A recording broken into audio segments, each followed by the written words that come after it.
Assalamualaikum warahmatullahi wabarakatuh.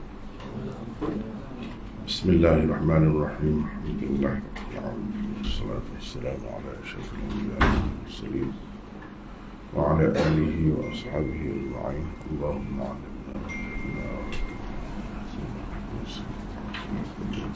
jahilna. Alhamdulillah, pagi ini kita dapat bersama. Oleh kerana pagi ini nota tu ada untuk dibaca beginilah. Dalam bentuk nota tu rasanya tak cukup lagi. Kalau boleh ke depan nampak dekat sikit, yang tak nampak jauh. Ada sana. Okey. Kita dah sampai ke bab 52 dan hadis ke 690. Sebelum bincang, saya baca terlebih dahulu. Babun mata yasjudu man khalfal imam. Babun mata yasjudu man khalfal imam. Qala Anas 'an an-nabiy sallallahu alaihi wasallam fa idza sajada fasjudu. Wa bihi qala haddathana Musaddad qala haddathana Yahya ibn Sa'id an Sufyan qala haddathani Abu Ishaq qala haddathani Abdullah ibn Yazid قال حدثني البراء وهو غير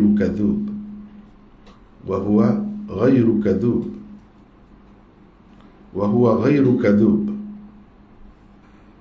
قال كان رسول الله صلى الله عليه وسلم إذا قال سمع الله لمن حمده لم يحن أحد منا ظهره حتى يقع النبي صلى الله عليه وسلم ساجدا ثم نقع سجودا بعده. حدثنا أبو نعيم عن سفيان عن أبي إسحاق نحوه بهذا. Jadi itu hadisnya 690. Sekarang kita tengok terjemahannya. Bab bilakah orang di belakang imam bersujud? Jadi orang di belakang imam itu maksudnya makmum lah. Bab bilakah makmum di belakang imam bersujud. Itu tajuknya. Kemudian ini di bawah tajuk. Berkata Anas daripada Nabi sallallahu alaihi wasallam, apabila dia, yakni imam, sujud, maka bersujudlah kamu, yakni para makmum. Imam Bukhari dengan sanadnya meriwayatkan daripada Al-Bara. Gitu kalau kita nak ringkas lah, kita kata begitu. Kalau tidak, Musaddad meriwayatkan kepada kami. Siapa kata? Imam Bukhari. Imam Bukhari tak ada sebut sini lah, tapi maksudnya dia lah. Musaddad meriwayatkan kepada kami itu Imam Bukhari kata. Katanya Yahya bin Sa'id meriwayatkan kepada kami daripada Sufyan Ats-Tsauri. Katanya Abu Ishaq meriwayatkan kepadaku. Katanya Abdullah bin Yazid meriwayatkan kepadaku. Katanya Al-Bara meriwayatkan kepadaku. Dan beliau bukanlah pendusta. Katanya Rasulullah sallallahu alaihi wasallam apabila mengucapkan sami'allahu liman hamidah, tidak ada seorang pun daripada kami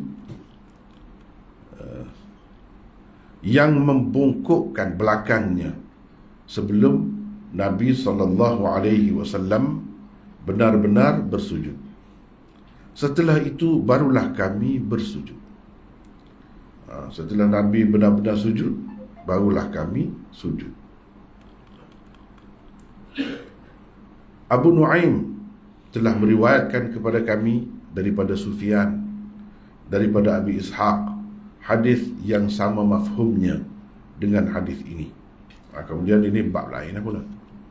Bab 53 pula. Saya rasa bab 52 pun cukup dah hari ni. Baik, kita balik semula lah ke tempat mula-mula tadi. Babun mata yasjudu man khalfal imam. Ini dipanggil tarjamatul bab. Tajuk bab. Tarjamah al-bab. Terjemah dengan makna tajuk, bukan terjemah dengan makna terjemahan Melayu tu. Ambil Arab juga, terjemah juga. Terjemah satu lagi dengan makna biografi. 3 makna. Yang masuk dalam bahasa Melayu itu satu saja. Qala Anasun 'an Nabi sallallahu alaihi wasallam, ini bukti. Tajuk bab ini sebagai dakwaan apa yang didakwa oleh Imam Bukhari.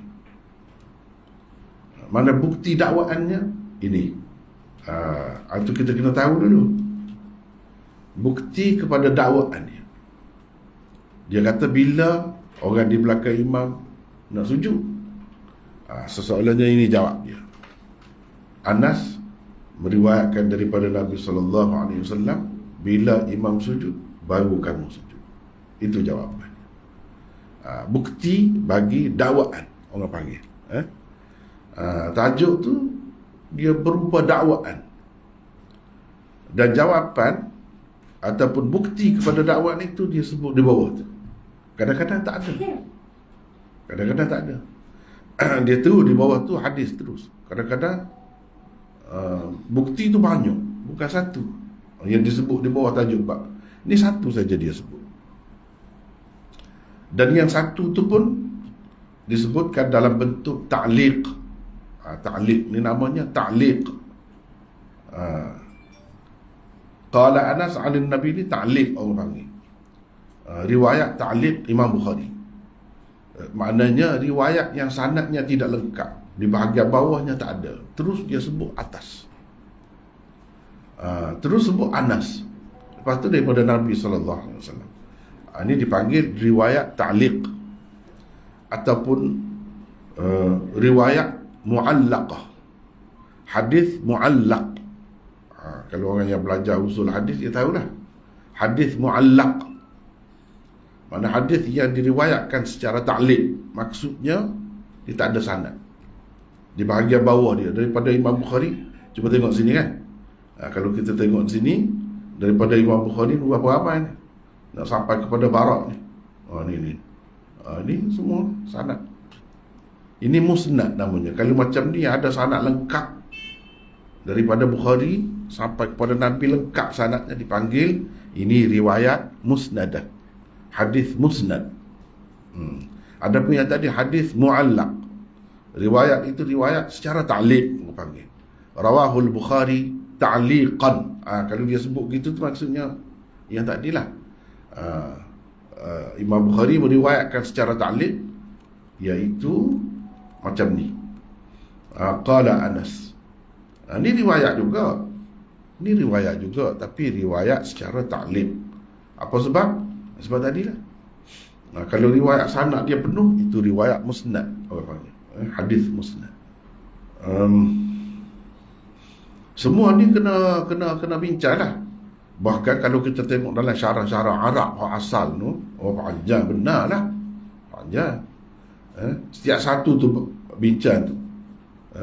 Saya tidak nak bincang semualah, sebab ambil mana-mana yang perlu untuk kita. Untuk kita. Baiklah, sekarang ni kita tengok bab 52. Bab bilakah orang, man tu orang, orang yang ni makmum di belakang imam bersujud. Jadi makmum ni, orang ni boleh jadi lelaki, boleh jadi perempuan, boleh jadi kanak-kanak, boleh jadi orang tua, dewasa. Kalau zaman dahulu orang merdeka, hamba masuk belakang. Raja, rakyat, ikutlah siapa-siapa pun masuk di dalam man. Man. Maksudnya kalau kita, bahasa kita orang. Man itu makna orang. Orang tu tak kira lah, masuk. Sebab apa? Dia ni orang panggil mausul mushtarak. Dia ni isim mausul mushtarak. Mushtarak tu makna dikongsi. Lelaki pun boleh guna, perempuan pun boleh guna, seorang pun boleh guna, dua orang pun boleh guna. Jadi man yang di belakang iman ni boleh jadi seorang, boleh jadi dua, boleh jadi tiga, boleh jadi 1000, boleh jadi siapa saja. Itu makna man. Dia cara guna man itu. Begitu. Kalau dia kata mata yasjudul ladzi khalfal imam, sama juga. Mana yang juga. Tapi alladzi itu makna lelaki, seorang. Sedangkan bukan bukan nak cerita makmum seorang saja, lelaki saja. Tak kira lah makmum lelaki ke perempuan ke seorang ke ramai. Gini caranya. Gini cara. Tak boleh mendahului imam. Tidak kata bila ramai boleh pula. Tidak. Sama je. Sama je. Sebab itu benda setiap perkataan itu dikaji, dibincangkan. Khalfa di belakang. Mana makmum ni kena kedudukannya di belakang. Tak boleh depan. Depan sikit batal semuanya, tak usah. Kalau seorang macam mana? Belakang juga, tapi dekat. Dekat. Dia buku lali di belakang sikit. Sudah dah. Tapi kalau ramai tak boleh macam tu, kena belakang jadi saf. Kalau perempuan pula sebelah mana duduk, itu cerita lain lah. Tapi itu masuk di belakang tu. Sehingga kalau tinggi tingkat-tingkat pun dia kena di belakang kedudukan. Tak boleh sama atau ke depan lagi, tak boleh. Mesti kena belakang. Itu cara ikut imam. Sebab kita duduk bincang ni tentang jemaah lagi ni, bab jamaah. Bab bila ke orang yang dimakmum di belakang imam bersujud. Kita ada satu nota di sini, 1417 ya. Kita tengok. Maksudnya ialah setelah beri'tidal. Setelah beri'tidal atau berada di antara dua sujud. Maknanya daripada rukuk, i'tidal. Setelah kita beri'tidal, bila nak sujud? Orang di belakang imam. Ataupun setelah berada di antara dua sujud. Sujud dah sekali. Sujud yang mula-mula tu. Lepas tu bangun. Hendak sujud pula tu bila? Ini jawapannya. Nak sujud daripada i'tidal dan nak sujud daripada selepas sujud tu. Bangun daripada sujud yang pertama. Nak sujud pula tu bila? Itulah persoalannya. Sebab kita tak boleh main-main ni. Tak kena gaya tak sah sembahyang. Tak kena gaya kita nak dapat pahala banyak, boleh dosa. Sebab itu kena tahu, kena belajar lah. Belajar ni terus daripada hadis Nabi SAW, yang mana semua orang, tak kira imam mana pun, mazhab mana pun, mesti rujuk situ, mesti tengok situ. Dan kita boleh tengok macam mana ulama tu daripada pelbagai aliran faham. Dia faham macam mana. Itu benda yang kita nak bincang. Terdapat beberapa tujuan Imam Bukhari mengadakan tajuk bab ini. Bila Imam Bukhari buat tajuk bab ni, ringkas saja. Babun mata yasjudu man khalfal imam. Itu je. Tapi di sebalik itu dia ada banyak maksud tu. Ada banyak maksud. Antaranya, satu, kalau tajuk bab sebelum ini menyatakan kaedah umum dalam solat berjamaah, iaitu imam dilantik supaya diikuti. Kita ingat kan? Innama ju'ilal imam liyuktamma bihi. Itu tajuknya. Imam ditentukan, dilantik supaya diikuti. Itu umum tu. Diikuti itu semua. Sekarang dia nak bincang satu-satu. Ketika nak sujud, kena ikut juga. Ikut macam mana? Itu nak bincang. Kalau yang sebelum ni sebut secara umum, itu cara Imam Bukhari, dia seni sangat. Sebelum ini sebut secara umum, imam kena ikut. Lepas tu dia sebut satu secara terperinci. Maka tajuk bab ini pula menyatakan salah satu cabangnya sebagai contoh. Ini disebut cabang sebagai contoh. Makmum hendaklah bersujud apabila imam telah mulai bersujud. Dia tak sujud lagi, dia tak turun lagi, tak boleh. Kena, biar tentu dia turun dulu. Nampak dia turun dulu. Dia dulu mulakan, baru kita ikut. Itu paling cepat dah tu. Imam Bukhari pilih macam mana? Imam Bukhari pilih itu kita akan tengok akan datang. Ini difaham daripada apa yang disebut oleh Anas tadi. Fa idza sajada fasjudu. Bila imam telah sujud, baru kamu sujud. Bila imam mulai sujud, baru kamu sujud. Boleh juga. Dia dua tu. Nanti kita akan tengok. Begitulah artinya mengikut imam. Jadi ikut imam ni macam mana? Dan itulah. Itu makna ikut imam. Kalau tak buat begitu, tak ikut. Tak kena gaya berdosa kita. Dosa tu berdosa kecil-kecil ya. Tidak. Dosa besar. Jangan kita ingat kita semayang selesai. Ada. Boleh jadi berlaku lagi dosa besar. Sambil-sambil kita nak dapat pahala banyak tu, semayang jemaah tu, tiba-tiba kita dapat dosa besar pula. Malanglah kalau macam tu. Malanglah. Benda ni boleh berlaku kalau tak belajar. Kalau tak belajar, boleh berlaku. Yang kedua, itu maksud yang pertama. Tujuan yang pertama Imam Bukhari buat tajuk ni. Yang kedua menyatakan bahawa makmum tidak boleh mendahului imam dan menyalahinya. Tak boleh buat tak serupa. Menyalahi itu tak serupa lah. Tak boleh mendahului dia, buat sebelum dia buat. Itu tak boleh. Dan tak boleh menyalahi. Dua perkara. Apa yang perlu dilakukan makmum ialah sama ada mengikut bersama segala perbuatan imam. Ini orang panggil dalam istilahnya muqaranah. Itu satu bentuk. Itu salah satu cara ikut, iaitu muqaranah.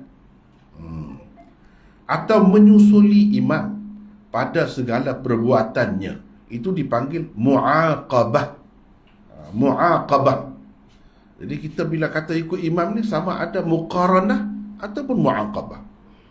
Muqaranah, imam buat, kita terus buat. Terus buat.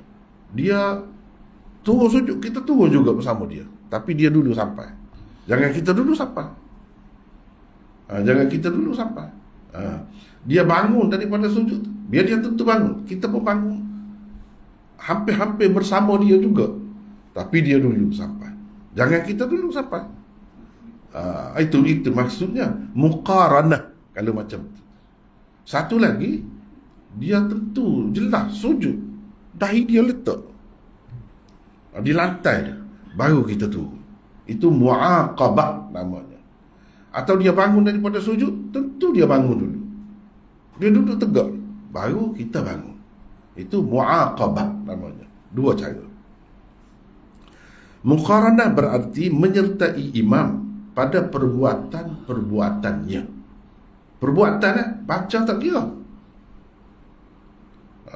Kalau kita baca, imam baca Fatihah, ketika diam je lah rakaat yang ketiga ke rakaat yang keempat ke, semua diam. Imam pun tak bunyi juga suara. Kalau kita habis dulu baca, tak apa. Tak apa. Seeloknya kita mengiringi dia lah. Seeloknya. Tetapi tak termasuk macam ni, dosa tidak dikira gitu. Yang dikiranya perbuatan, gerak-geri, pergerakan. Adapun pergerakan lidah baca itu tak apa. Kita sudah dulu pun tak apa. Itu tidak berdosa, tidak salah. Tak perlu muqaranah. Nak muqaranah macam mana tak tahu kan. Kita tak dengar pun dia baca slow ke, lambat ke, ataupun cepat ke, kita tak tahu. Ataupun mu'aqabah tak perlu. Ini pada gerak-geri. Apabila imam rukuk, makmum juga terus rukuk bersamanya. Itu makna muqaranah. Apabila imam sujud, makmum juga terus sujud bersamanya. Mu'aqabah pula berarti makmum menyusuli imam pada perbuatan-perbuatannya. Apabila imam telah betul-betul rukuk, barulah makmum rukuk. Dan apabila imam telah betul-betul sujud, barulah makmum menyusulinya bersujud. Itu makna mu'aqabah. Jadi dua cara mengikut pergerakan imam tu dalam solat ni, terutamanya yang kena jaganya bila berkait dengan rukun-rukun itu. Rukun-rukun, misalnya rukuk, itu rukun. Sujud, itu rukun. Imam Bukhari sendiri, Imam Bukharinya sebab kita baca kitab dia kan, nak tahulah tuan kitab ni dia pilih yang mana satu daripada dua tadi tu. Boleh kita nak cerita orang lain, orang Syafi'i, Hanafi, boleh. Tapi yang dia tu lah yang kita kena tahunya. Sebab kita baca kitab dia. Kadang-kadang orang ni baca kitab Imam Bukhari, rata pergi, pendapat dia satu pun tak sebut. Tu tak kena lah macam tu. Guna kitab dia, tapi pendapat orang lain yang dibawa penuh dengan pendapat orang lain. Kita nak tahu satu pendapat dia pun tak dapat. Nyayang lah macam tu. Tak kena begitu. Imam Bukhari sendiri lebih cenderung memilih cara mu'aqabah. Itu cara Imam Bukhari. Mana lambat sikit lah. Mana kalau sujud tu imam betul-betul sujud, baru turun sujud. Berbanding muqaranah dalam solat berjamaah, itu yang dipilih oleh Imam Bukhari. Macam-macam orang pilih. Kalau Hanafi, muqaranah. Sebab tu kalau kita pergi negara-negara yang pakai mazhab Hanafi, cepat. Hampir-hampir sama. Hampir-hampir sama dengan imam. Susah juga tu. Tak kena gaya, jadi mendahului dia. Bila mendahului dia, salah. Mazhab mana pun kata tak boleh. Walaupun muqaranah pun betul-betul kena jaga. Jangan sampai mendahului imam. Tetapi kita tengok memang cepatlah. Misalnya imam takbir, Allah selalu takbir. Imam bagi salam dia kali salam. Tetapi betul-betul ikutlah. Itu muqaranah. Imam Bukhari tidak begitu. Daripada situ kita tahu Imam Bukhari ni bukan Hanafi. Itu mudah. Bukan Hanafi. Jadi orang kata Imam Bukhari ni Syafi'i lah, Hanafi lah, Maliki lah, macam-macam orang kata. Itu tak betul. Baca kitab dia kita tahulah. Dengar orang cerita tu boleh cerita macam-macam lah orang cerita kan. Bahkan kalau nak sebut dalam kitab ni ada sebut dia Syafi'i, boleh sebut. Tapi masalah dalam kitab lain ada sebut dia Maliki pula. Kita nak kata macam mana? Sebab tu tak sudah. Yang sebenarnya kena tengok kitab dia lah. Kitab dia. Mendahului imam ikut mana-mana pun tak boleh. Yang ketiga, menurut Maulana Rashid Ahmad Al-Gangguhi, tujuan Bukhari mengadakan bab ini ialah untuk menyatakan segala perbuatan makmum mestilah terkemudian daripada perbuatan imam. Itu dia nak cerita itu. Perbuatan makmum mesti kena terkemudian daripada perbuatan imam. Tetapi terkemudian yang langsung. Mana terus? Terkemudian tu terus. Bukan lambat, tunggu dulu.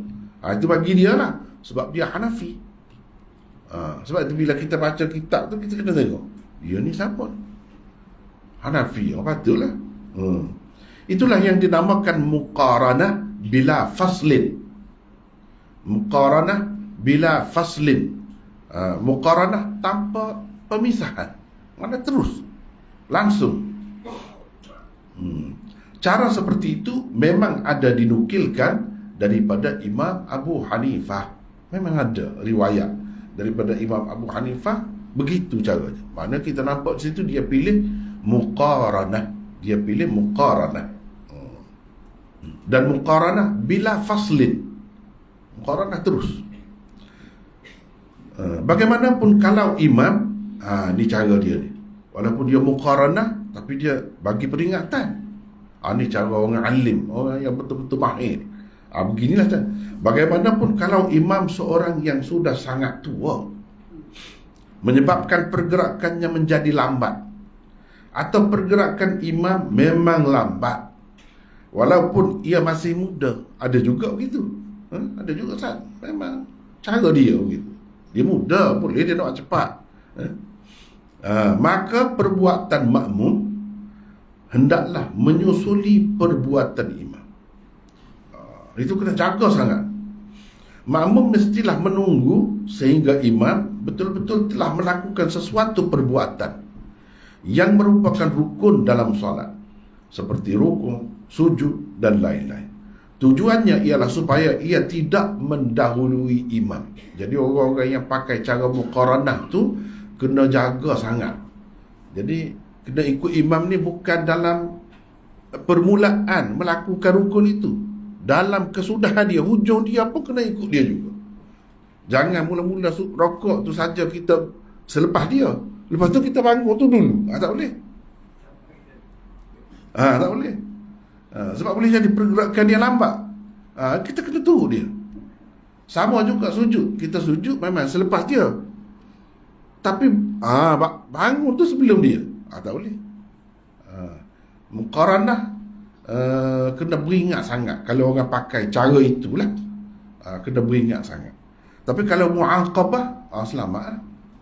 Dia lebih selamat.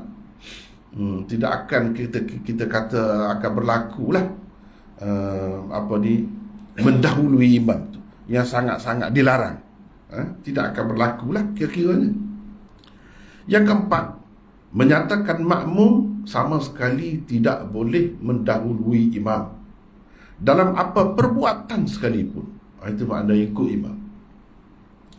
Para ulama membahagikan perbuatan-perbuatan yang utama dalam solat itu kepada 3. Ini benda kita kena tahu. Perbuatan yang utama dalam solat ni ada 3. 1, takbiratul ihram. Yang kedua, salam. Dan yang ketiga, lain-lain rukun, seperti rukuk, sujud dan sebagainya. Dan yang biasanya boleh jadi terkeliru tu, yang kita tak nampak lah kira-kiranya. Kalau macam bangun bertahiyat tu nampak kan? Nampak. Dia duduk begitu, ataupun berdiri tu nampak. Ketika rokok, nak bangun daripada rokok ni, dia bangun dah ke tidak? Situ tu yang jadi ditekankan tu. Dalam hadis disebut, bila dia sujud, baru kamu sujud. Yang lain-lain pun sama. Cumanya nampak yang ni agak samar. Boleh jadi kita jadi mendahului imam. Mendahului imam pada takbiratul ihram adalah suatu yang membuatkan solat berjamaah seseorang tidak sah dan tidak menjadi, dengan kesepakatan para ulama. Ulama sepakat, tak kira mazhab mana pun, kalau mendahului imam dalam takbiratul ihram, tak jadi ikut dia. Tak jadi. Pada tak sah lah. Tak boleh. Ini sepakat ulama. Dia kena takbir imam, Allahu Akbar. Allah dulu, kita baru Allah. Itu muqaranah. Kalau Allahu Akbar, dia letak dah tangan sini, lepas tu baru kita Allahu Akbar, itu mu'aqabah tadilah. Itu 2 istilah tu. Perlu ingat. Muqaranah pun tak apa, tapi jangan sampai mendahului dia. Mendahului dia jangan. Mendahului imam pada memberi salam pula membatalkan solat berjamaah seseorang menurut kebanyakan ulama. Ini tidak sepakat. Kebanyakan ulama kata membatalkan, tapi tidak semua. Kalau yang tadi semua. Termasuk imam 3 mazhab utama di kalangan umat Islam. Maknanya Imam Malik, Syafi'i, Ahmad sama. Batal. Tetapi menurut Imam Abu Hanifah, ia hanya makruh. Anda tak batal lagi, makruh. Tak comel jugalah, tapi tak batal. Boleh. Dia sebab mazhab Hanafi ni sudah sembahyang ni dia luas sangat. Luas sangat. Apa ni yang kita kata sembahyang tu apa? iaitu aqwalun wa af'alun muftatahatun bitakbir, mukhtatamatun bitaslim. Itu pendapat kebanyakan dia tak pakai tu kaedah tu, iaitu beberapa ucapan dan perbuatan yang dimulakan dengan takbir dan disudahi dengan salam. Itulah sembahyang. Itulah sembahyang, mana kena sudah dengan salam. Tapi kalau mazhab Hanafi tak sudah dengan salam pun tak apa. Itu dia kaedah dia. Tak sudah dengan salam. Sudahnya, sebab tu kita kena mengingat sikit. Tahu-tahu kawan kita tu ketuk derah. Dia duduk kada tahiyat, sudah. Dia tak bagi salam. Dia ketuk derah. Jadi kita kata batal dia. Tak mesti. Kalau dia sudah niat selesai dah, selesai. Tak bagi salam pun. Cuma tak comel lah. Dia pun kata gitu. Kena salam juga. Baru comel. Tapi kalau sekadar nak melepaskan diri, tapi kena ada niat lah. Aku ketuk ni kira keluar dah daripada sembahyang. Tidak sembahyang dah ni. Boleh. Itu mazhab dia. Ataupun dah habis kadar tahiyat sedikit tu, dia bercakap. Tak bagi salam lagi bercakap. Padahal mazhab Hanafi ni bercakap tu tak boleh sangat dia. Batal mudah sangat tau. Ni tak batal apa, boleh kalau dia niat dia sudah keluar daripada sembahyang. Keluarnya dengan bercakap, bukan dengan salam. Biar kita tahu juga mazhab orang lain. Takut-takut kita tengok kita, kita kata tak sah dah sembahyang dia. Rupanya dia faqih. Orang yang dalam pekoh dia, luas pekoh dia. Kadang-kadang dia saja je. Orang ni kan saja je dia. Sama-sama kawan, kita kata, sama-sama saing. Saja ni nak menunjukkan dia pandai. Bila-bila dia sembahyang, sambil-sambil dia sembahyang, dia selok kain. Siapa naik pakai tak poho. Dia garu. Garu poho dia. Macam mana kita tengok dah? Dia ada cara dia tu kalau orang mengaji. Lepas tu molek kau buat begitu, comel. Tak comel, semua kata tak comel. Tapi tak batal. Tak batal. Padahal kena tutup aurat. Bagi dia aurat tu yang mana? Situ aurat dah ke tu? Dia pakai pahaman mana, pendapat mana tu? Kalau mazhab Malik, tidak aurat lagi pohon. Tak batal. Sebab tu kita kena tengok. Bahkan setengah-setengah orang pakai seluar pendek semaya. Kan? Jadi jangan terkejut lah. Kalau kita tempat kita ni, kita nampak sama. Bila kita pergi tempat orang, nampak lah perbezaan tu. Jangan cepat-cepat nak tegur. Jangan cepat-cepat nak kata dia tak pandai sembahyang. Jangan. Lepas tu kita kata apa yang nak cepat, tak sempat bagi salam ni. Kita tak tahu itu hal dia. Dia dengan Allah. Walau bagaimanapun, semua kata lebih cantik, lebih comel kalau sudah dengan salam. Tapi orang-orang lain tidak kata begitu.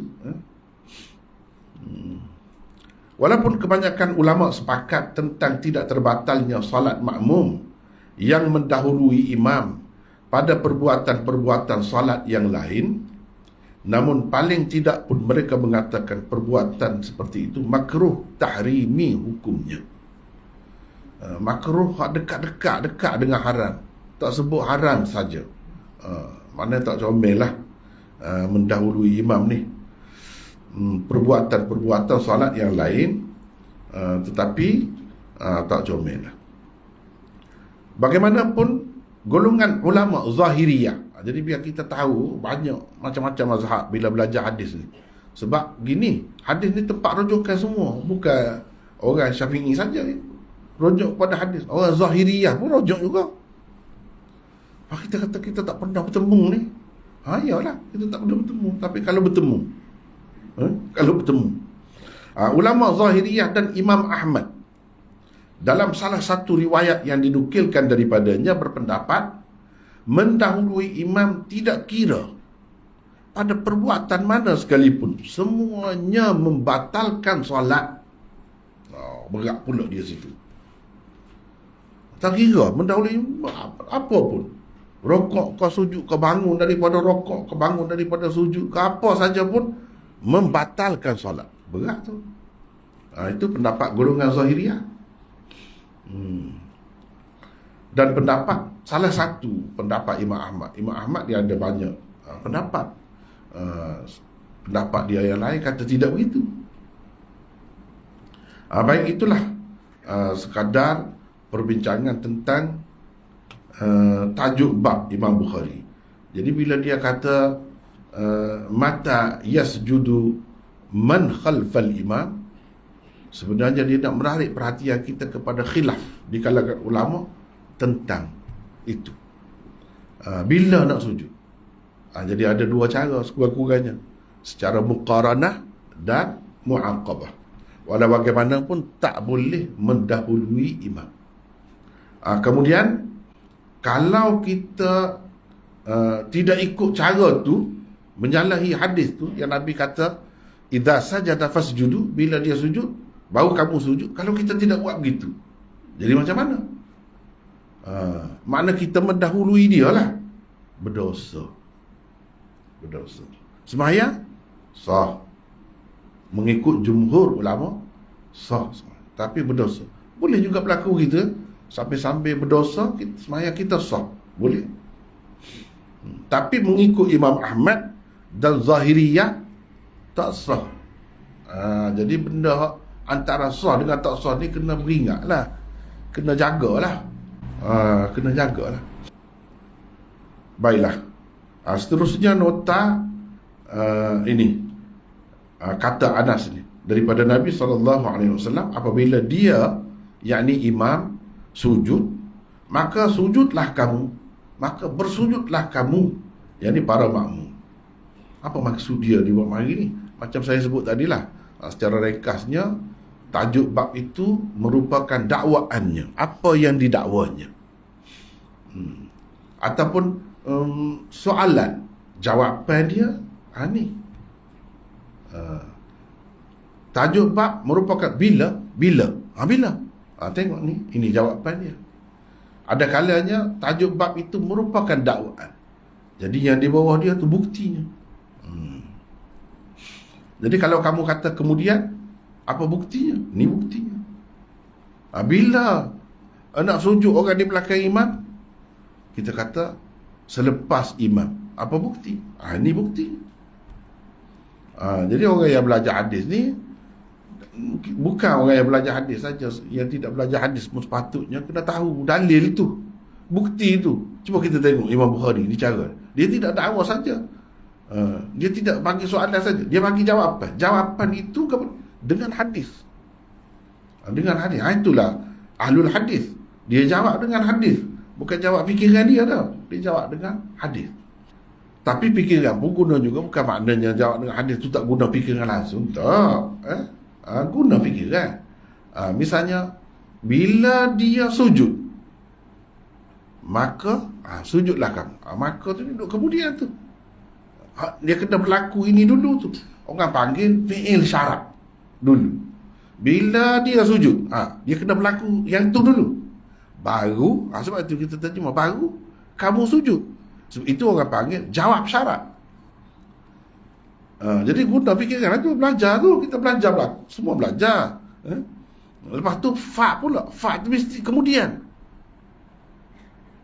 Itu makna fa. Bersama betul, sama betul. Tidak fa. Fasjudu, fa. Bukan thummasjudu. Kalau thummasjudu lama benar. Baru sujud, setelah dia sujud lama baru kita. Bukan. Fa. Ini semua tu ilmu mengambil kira. Apa ni, dari segi bahasa, dari segi apa, semua tu.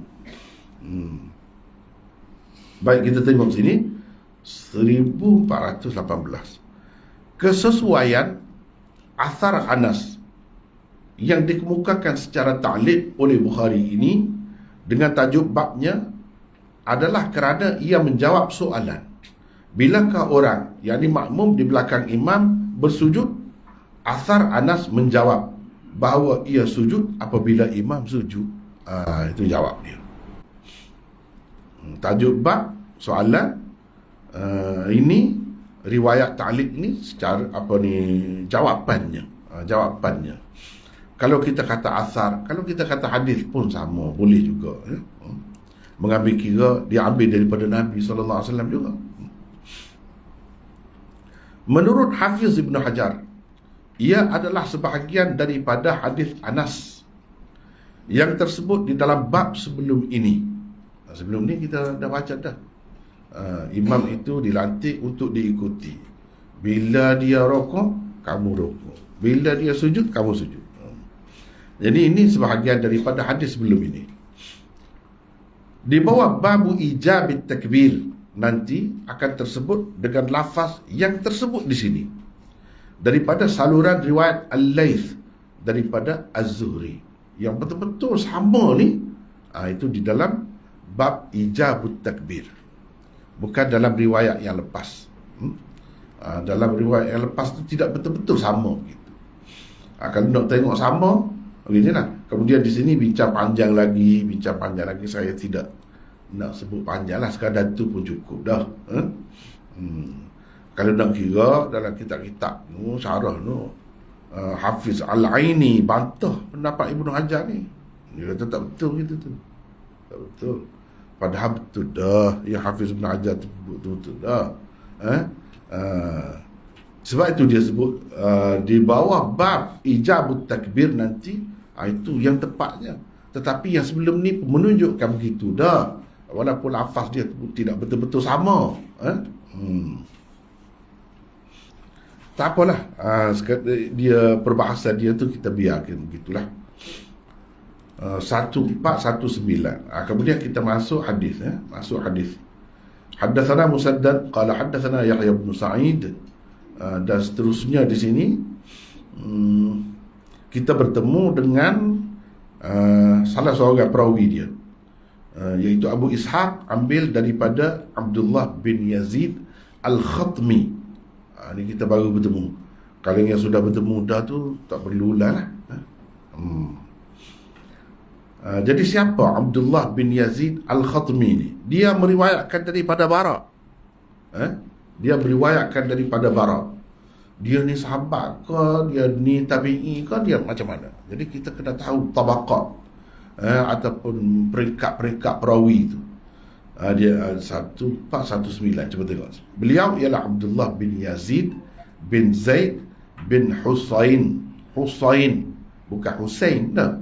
Husain bin Amr Al-Ausi. Ni sahabat. Apa ni? Ansar lah. Aus, daripada puak Aus, bukan Khazraj. Bukan Khazraji ya. Al-Khatmi. Kunyahnya ialah Abu Musa. Abdullah bin Yazid hadir dalam peristiwa di Hudaybiyah dan terlibat dalam bai'ah Ridwan. Bermakna riwayat ini, kalau kita pakai inilah, riwayat seorang sahabat daripada seorang sahabat yang lain. Tidak semestinya dalam sanad hadis tu generasi lain-lain semua, tak mesti. Macam di sini, kalau kita terima yang inilah, bermakna sahabat meriwayatkan daripada sahabat. Abdullah bin Yazid pun sahabat, Bara bin Azib pun sahabat. Ketika itu beliau baru berumur 17 tahun ketika bai'ah Ridwan itu. Bai'ah Ridwan berlaku pada tahun ke-7, ke-6 tu. Ketika itu beliau baru berumur 17 tahun. Beliau juga pernah menjadi gubernur di Kufah semasa pemerintahan Ibnu Zubair. Jadi dia ni bukan calon-calon orang. Gubernur ni dalam sistem khilafah tu sama dengan menteri besar lah. Kalau dalam sistem pemerintahan kita ni, menteri besar dia ni. Di zaman pemerintahan Ibnu Zubair, Abdullah bin Az-Zubair. Abdullah bin Yazid meninggal dunia sebelum tahun 70 Hijrah. Sebelum Ibnu Zubair dijatuhi hukuman bunuh terhadap Ibnu Zubair itu. Sebelum Abdullah bin Zubair dibunuh, dia meninggal. Dengan tepat tahun itu, ada kalanya ulama-ulama tak boleh nak sebut. Dia sebut sebelum tahun 70 Hijrah. Itu saja, setakat tu. Setengah-setengah dia boleh sebut dengan tepat. Begitulah kajian tu setakat tu je. Adanya. Baiklah. Dia kata Abdullah bin Yazid meriwayatkan kepadaku, kata Abu Ishaq. Bila kata kepadaku tu maksudnya aku seorang saja. Ketika dia cerita hadis ni, aku seorang saja yang terima daripada, bukan ramai. Itu makna haddathani. Kalau dia kata haddathana, yang terima tu ramai. Ini haddathani. Katanya Al-Bara' bin Azib meriwayatkan kepadaku. Kepadaku pula. Ini pun seorang juga cerita. Seorang juga. Jadi bila seorang perawi begini kan, ini dipanggil tafarrud perawi. Saya tidaklah nak pergi jauh lah. Hadis gharib di satu peringkat. Gharib dengan makna tafarrud perawi. Bukan semestinya dhaif. Tak semestinya dhaif. Okey, tak apalah. Lepas tu dia sebut ini. Ini orang panggil jumlah mu'taridah. Ini kalau ada gini kan, ada gini ni bahasa kita pun gitu kan. Nabi kita Muhammad, kita pun buat sengkan gitu, sallallahu alaihi wasallam. Sallallahu alaihi wasallam tu orang panggil jumlah mu'taridah. Jumlah mu'taridah. Yang bukan sebenarnya benda yang nak diperkatakan, bukan nak cerita yang tu dah. Itu tu mencela, jumlah mencela, ayat mencela sebagai doa. Jadi dia kata Al-Bara' bin Azib meriwayatkan kepadaku dan beliau bukanlah pendusta. Kalau Abdullah bin Yazid yang kata begitu, maksudnya Bara' bin Azib ni bukan pendusta. Dia bukan pendusta. Baik, siapa yang kata begini? Dia bukanlah pendusta ni siapa? Siapa yang dinafikan dusta tu daripadanya? Al-Bara' ke Abdullah bin Yazid? Ada dua pendapat di situ. Baik, kita tengok 1420. Ni para ulama terbahagi kepada dua kumpulan dalam menentukan marji' dhamir huwa dalam jumlah. Maksudnya jumlah tu ayat. Wa huwa ghairu kadzub. Wa huwa ghairu kadzub ni huwa ni kita panggil dhamir. Dhamir ni ganti nama lah. Kalau kita bahasa Melayu ni ganti nama. Ganti nama tu siapa-siapa pun boleh guna. Dia ni orang untuk dia boleh guna semua. Jadi dia balik ke mana? Jadi dia balik ke mana ni huwa ni?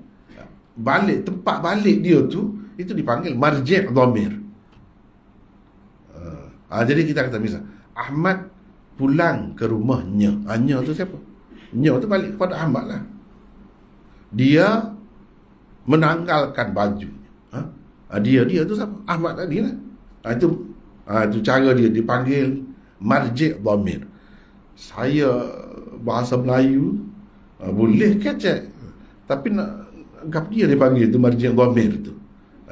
Tu tempat kembali ganti nama tu lah. Ada ke tidak istilah dalam bahasa Melayu khusus tempat kembali dhamir tu, ganti nama tu. Jadi dia bincang ni wa huwa ghairu kadzub. Huwa ni siapa? Dia tu siapa?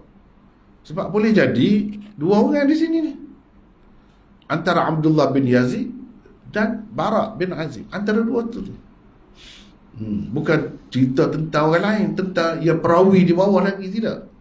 Adakah ia kembali kepada Al-Bara' atau Abdullah bin Yazid? Ada khilaf ulama di sini. Yahya bin Ma'in Al-Humaidi dan Ibnul Jauzi berpendapat ia merujuk kepada Abdullah bin Yazid. Ni dhamir ni wahwa ni. Siapa yang kata begini? Perawi di bawahnya, yakni Abu Ishaq. Perawi di bawahnya Abu Ishaq. Jadi kembali kepada Abdullah bin Yazid. Dan yang berkata begitu adalah Abu Ishaq As-Sabi'i. Kalau kita terima huwa ni Abdullah bin Yazid, maka yang berkata begini Abu Ishaq As-Sabi'i. Apa alasan dia? Apa alasan? Dia kena ada alasan. Dia kena ada alasan. Sebab ulama ni kan, bila dia bercakap, dia ada alasan. Selalu sama gitu kan? Tak juga. Tu kita kena tengok tu. Sepatutnya kena gitulah. Sepatutnya kena gitu. Bila nak cerita tentang benda-benda gini, dia kena ada alasan. Jadi apa alasannya? Alasan mereka ialah Al-Bara, seorang sahabat Nabi SAW. Beliau tidak memerlukan kepada sebarang ta'dil dan tazkiyah. Berbeza keadaannya daripada Abdullah bin Yazid, kerana beliau hanya seorang tabi'i. Dan tentu sekali lebih memerlukan kepada ta'dil dan tazkiyah seseorang terhadapnya. Itu alasannya. Tadi kita kata, dan dia sahabat, sama lah dengan Barak tu, tak perlu kedua lah. Apa perlu sebut? Wahuwa ghairu kadhubnya.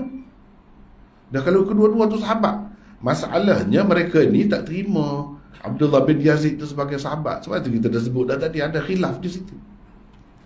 Ada yang disepakati dia tu sahabat, tak ada khilaf. Abu Hurairah misalnya, ada khilaf? Tak ada khilaf. Memang sahabat. Tapi kalau Abdullah bin Yazid ni, tak ada khilaf. Ada khilaf. Ada khilaf. Lepas tu yang sebut tadi, saya ambil tu dalam kitab Siyar A'lamin Nubala. Dia sebut tu dia ikut serta dalam Bai'ah Ridwan. Umur dia ketika 17 tahun. Dalam Siyar A'lamin Nubala sebut. Maknanya kalau ikuti Bai'ah Ridwan, berbai'ah dengan Nabi, tak sahabat lagi kau macam tu. Sehingga sanggup mati tu. Sahabat adalah kira-kiranya. Mereka ni tak pakai yang tu. Kalau dia pakai yang tu, selesailah. Dia bukan jalan-jalan orang ni. Yahya bin Ma'in Humaidi ni guru Imam Bukhari. Dia tak terima Abdullah bin Yazid ni sebagai sahabat Nabi. Bila tidak sahabat Nabi, boleh orang kritik, orang kata dia pendusta, orang kata tak boleh. Sebab itu perlu kepada wahwa ghairu kadhub, kata begitu. Mana perawi tu boleh jadi orang tak kenal dia ni siapa. Jadi dia rasa perlu sebut dia ni bukan sebarang orang. Walaupun dia ni tidak sahabat, tapi dia ni bukan pendusta. Jadi kamu sepatutnya terimalah. Tadi kan kita dah cerita, walaupun dia kata dia cerita kepada saya, meriwayatkan kepada aku seorang saja cerita. Tetapi dia tu siapa?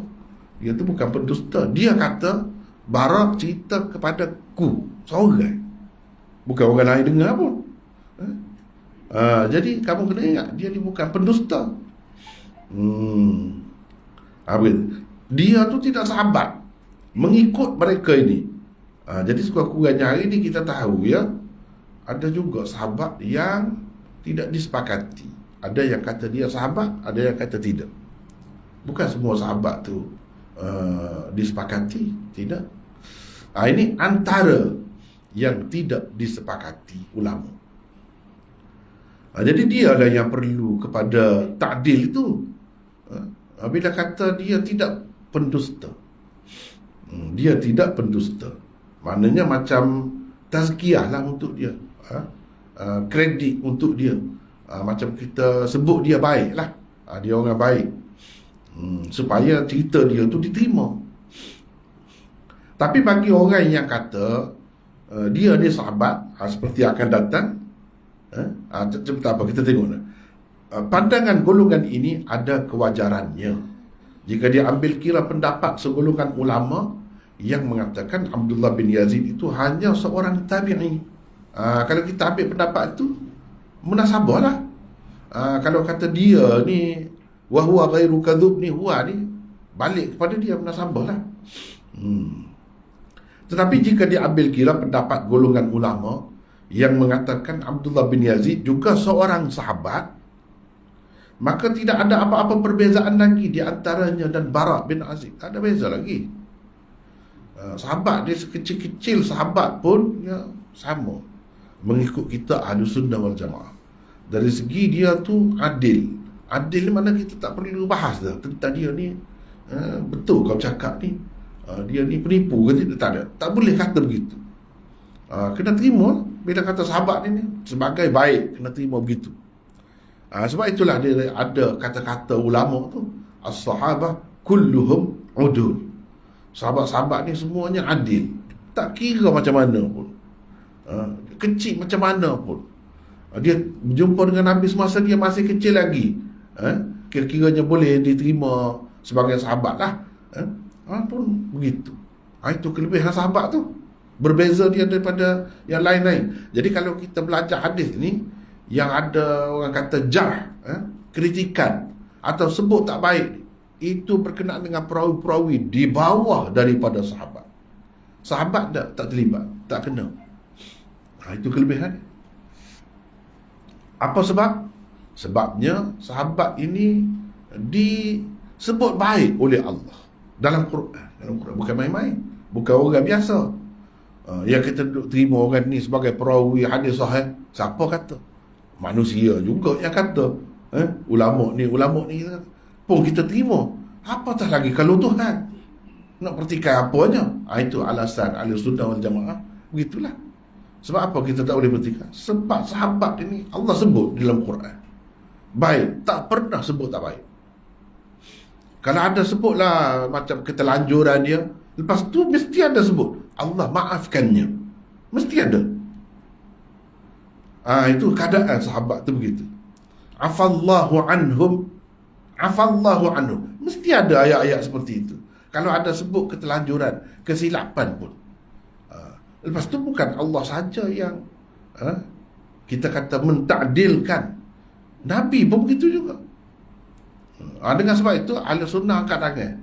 Kalau sahabat terima tu. Tak kira dia sehari pun bertemu dengan sekali berjumpa dengan Nabi, dia Islam sekali, tengok saja, tak bercakap pun. Kalau dia riwayat satu pun boleh terima. Begitu cara. Itu lebih sahabat. Yang tu kita kena bincang secara berasingan pula lah kedudukan sahabat. Secara kedudukan sahabat. Kalau kita kata dia ni sahabat, bermakna kedudukannya sama dengan barak juga. Dan kalau sama, untuk apa dinafikan dusta tu daripada dia? Tadilah. Sebab tadi kita kata perlu, kita kata untuk dia ni. Dan kalau dia sahabat, tak perlulah. Kenapa kata juga?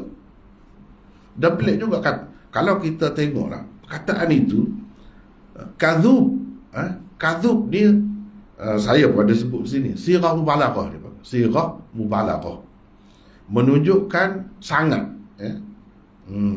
Kadzub maknanya kuat berdusta. Pendusta besar. Itu mana? Jadi kata dia tidak pendusta besar, pendusta kecil ada juga. Kau macam mana ni? Dia boleh jadi keliru tu. Kadang-kadang dia ada juga berdusta, cuma tidak selalu berdusta. Dia benda-benda macam ni lah yang perlu dibincangkan. Kalau kita baca hadis, tak kena gaya, tengok terjemah saja. Dan yang terjemah tu pun tak pandai. Dia boleh jadi dia terjemah gitu. Dia bukan seorang yang pendusta besar. Dia bukan seorang pendusta besar. Yang dinafikan pendusta besar. Pendusta saja tu, berdusta tu tidak dinafikan. Ada juga. Adakah begitu maknanya? Tidak. Bukan begitu. Itu benda yang kita kena tengok ni. Sebenarnya para ulama tidak sepakat tentang Abdullah bin Yazid itu sebagai seorang sahabat. Ada yang tidak menerimanya sebagai sahabat Nabi SAW. Ada yang mengambil sikap tawakuf. Tawakuf ni tak mahu kata apa. Tak mahu kata apa. Nak kata nafikan pun tidak, mengatakan dia sahabat pun tidak. Dan ada pula yang menerima beliau sebagai salah seorang sahabat Rasulullah SAW. Antara ulama yang tidak menerima Abdullah bin Yazid sebagai salah seorang sahabat Rasulullah SAW ialah Yahya bin Ma'in, Mus'ab Az-Zubairi, Al-Humaidi dan Ibnul Jauzi. Bukan bermakna dah kita tidak anggap dia ni sahabat, maknanya bolehlah kita nak kritik sebarangan. Dia ketahui dia tu orang baik. Ulama-ulama dah kata dia tu orang baik, tak ada apa masalah pun. Cumanya Dia tidak sahabat. Itu sajalah. Imam Ahmad, Abu Hatim dan Abu Daud adalah antara ulama yang mengambil sikap tawakuf tentang kedudukan Abdullah bin Yazid sebagai seorang sahabat Rasulullah sallallahu alaihi wasallam. Mereka diam, tak mahu kata apa. Ibnul Barqi, Ad-Daraqutni, Az-Zahabi dan lain-lain pula adalah antara ulama yang berpendapat Abdullah bin Yazid adalah salah seorang sahabat Nabi sallallahu alaihi wasallam. Mereka ni terima. Bahkan dia sebut dengan jelas, ini sahabat Nabi.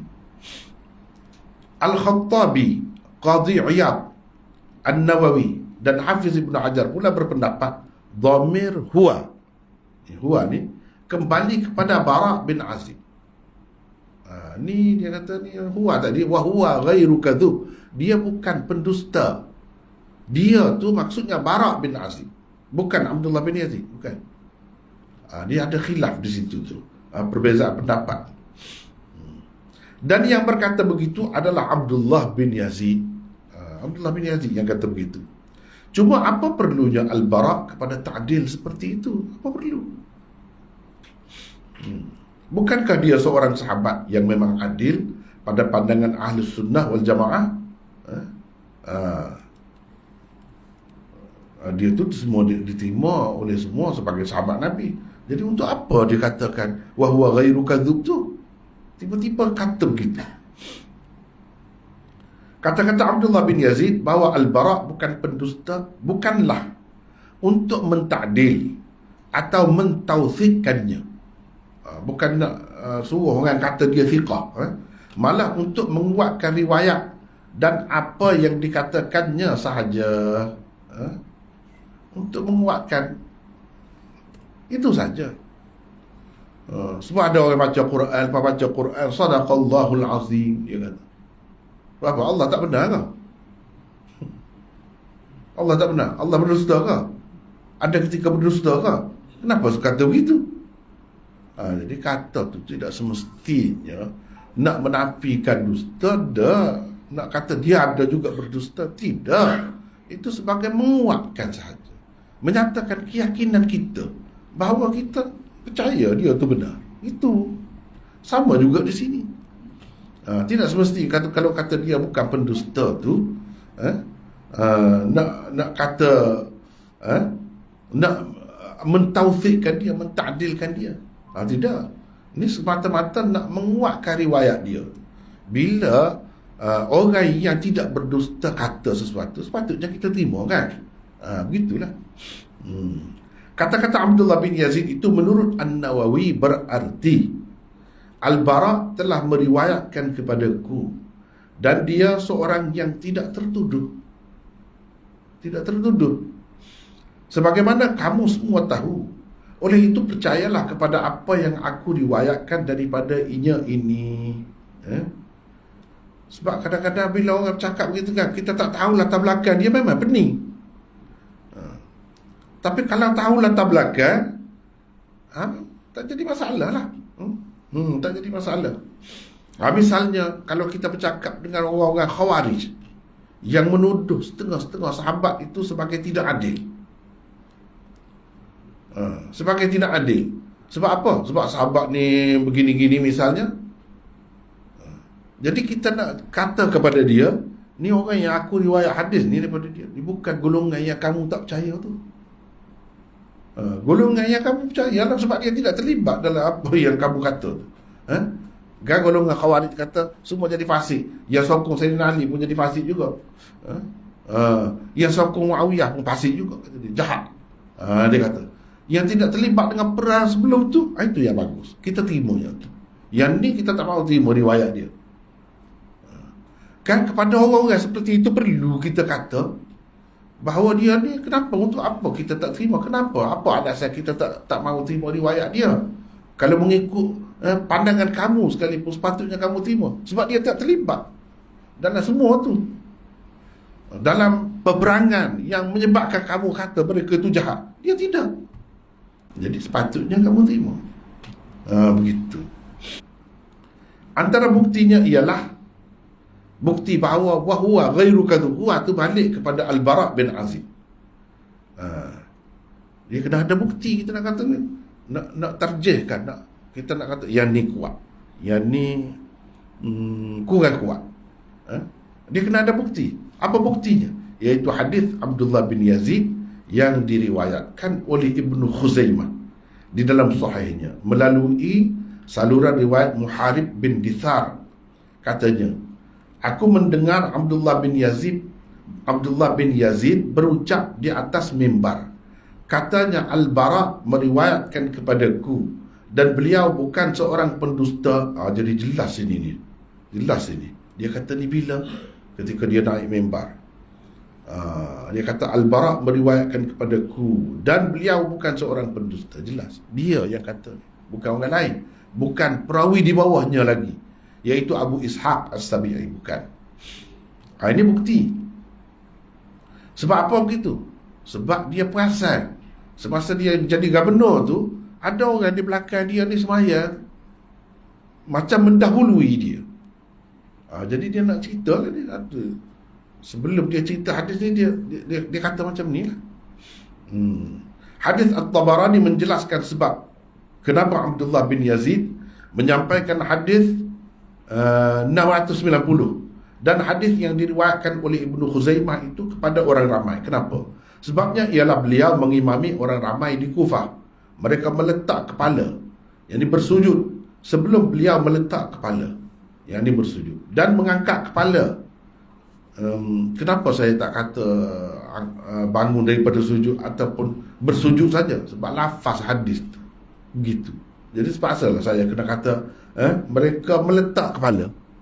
Letak macam mana? Letak macam orang nak tidur gitu. Dah letak sujud tu, letak dahi kan. Sebab perkataan tu dia guna begitu. Jadi tak boleh kita ambil mafhum dia. Mereka bersujud. Itu mana-mana pula. Jadi orang yang cerita hadis ni dia kena jaga lafaz-lafaz. Walaupun kita nampak kenapa? Jadi perlu ada pula dalam kurungan tu. Tak boleh lah sebab macam tu lafaz yang digunakan. Itu kaedahnya. Kalau saya tunjuk teks asal pun gitu. Memang gitu. Dan mengangkat kepala, jadi dari sujud sebelum beliau mengangkatnya, maka beliau menyampaikan hadis itu sebagai teguran terhadap mereka. Demikianlah disebutkan oleh Hafiz Ibn Hajar dan Al-Aini dalam syarah Bukhari mereka. Yang ini kan, yang saya ambil ni, dia kata hadis Tabarani menjelaskan sebab kenapa ini. Saya cek dalam Tabarani, tak jumpa tu. Dalam kitab-kitab dia tak bertemu. Tetapi kita percaya kepada Hafiz Ibn Hajar ni dan Aini, dia sebut begitu. Jadi ni kalau nak tengok dalam Fathul Bari ke ataupun Umdatul Qari memang ada lah. Tapi saya cuba cek sendiri. Yang ni tak bertemu. Wallahu'alam, mungkin ada lah tu di mana-mana tu. Kita harap begitulah. Sebab dua orang tokoh ni sebut ni. Tetapi kerja ahli ilmu ni dia kena susah sikit. Kadang-kadang kena cek sendiri. Macam sekarang ni saya boleh sebut, saya tengok, saya tak jumpa. Sebab tu jadi terpaksa saya kena sebut. Saya tak bagi rujukan ni, jilid berapa, buka surat berapa dalam apa ni Tabarani sebut tu. Dan riwayat Ibnu Khuzaimah apa ni, saya hanya sebut disebutkan oleh Hafiz Ibn Hajar. Yang kedua, dhamir huwa dalam jumlah ayat. Sebab gini susah juga kan. Kalau kita disebut ayat ni, maksud ayat Quran tu kan. Bahasa Melayu ni huwa dalam ayat, bahawa ghairu kadhub, takut-takut jadi keliru ni. Ni ayat Quran, bukan ayat Quran ni. Sebab itu kata jumlah. Jumlah ni bahasa Arab, dia tak sebut ayat, dia sebut jumlah. Bahasa Melayu kata ayat lah. Ni ayat yang sempurna. Ayat yang sempurna. Tidak ayat Quran pun.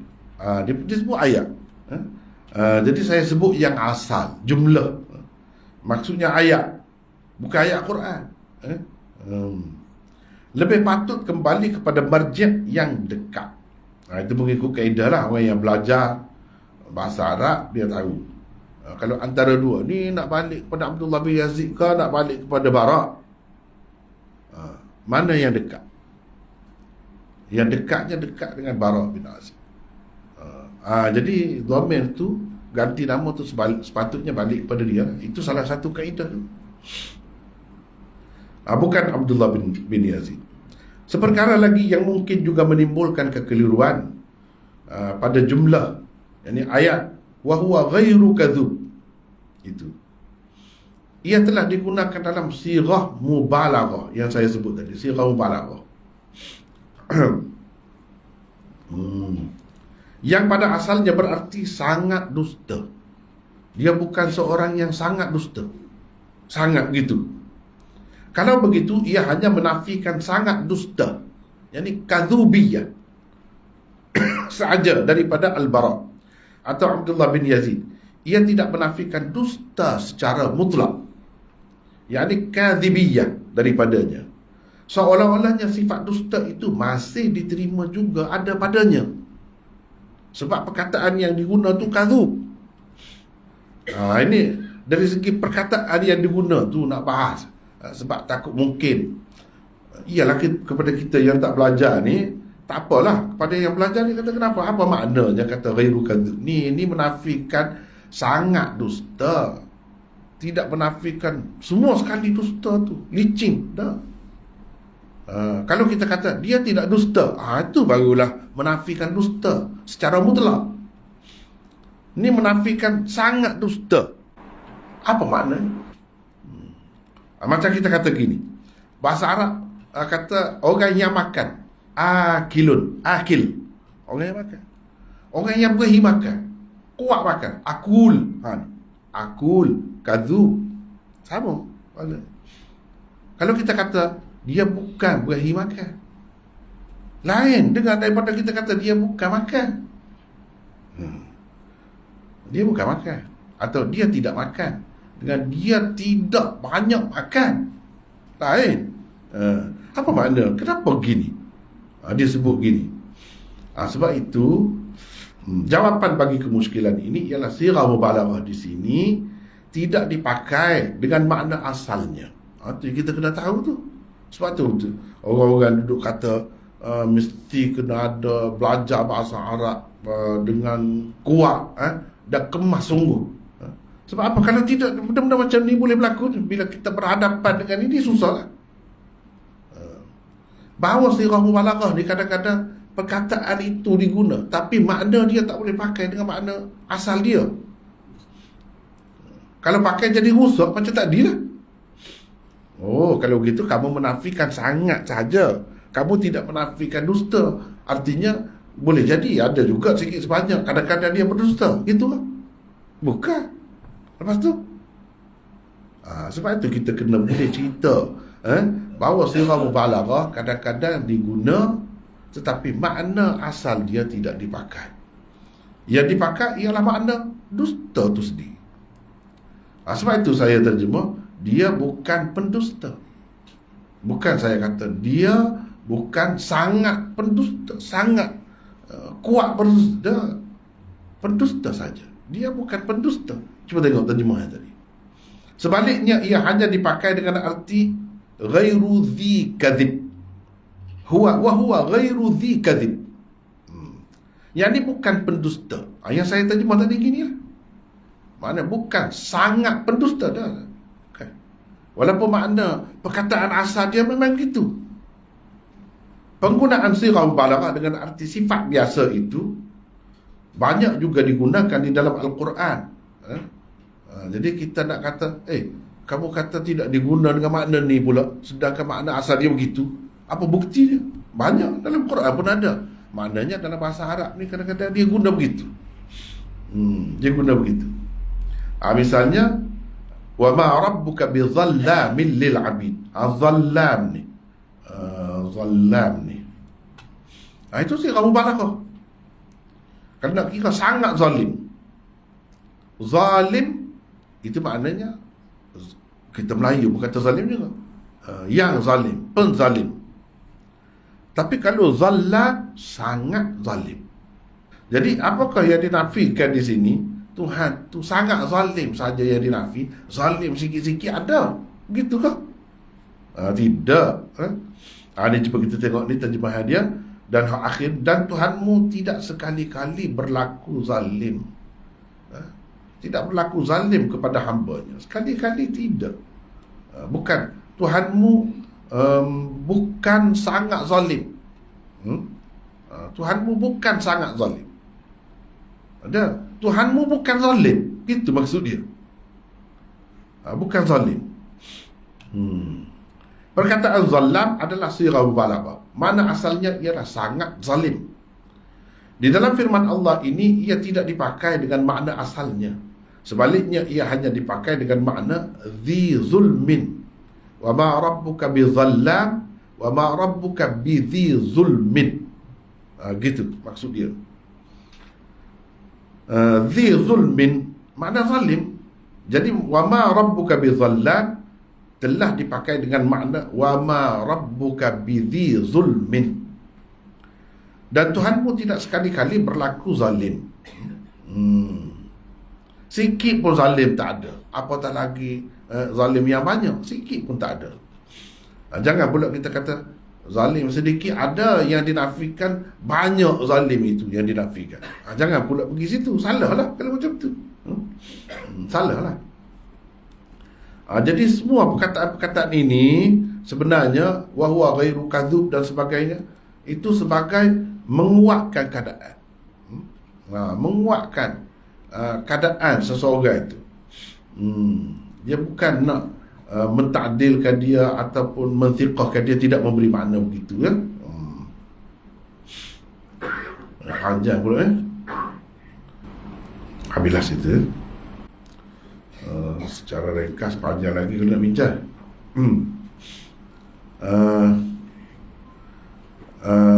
Katanya Rasulullah sallallahu alaihi wasallam apabila mengucapkan sami'allahu liman hamidah, tidak ada seorang pun daripada kami yang membungkukkan belakangnya. Bila i'tidal tu tetap begitulah. Sebelum Nabi sallallahu alaihi wasallam benar-benar bersujud.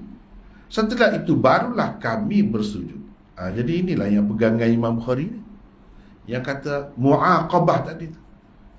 Ikut setelah imam tu betul-betul melakukan benda tu.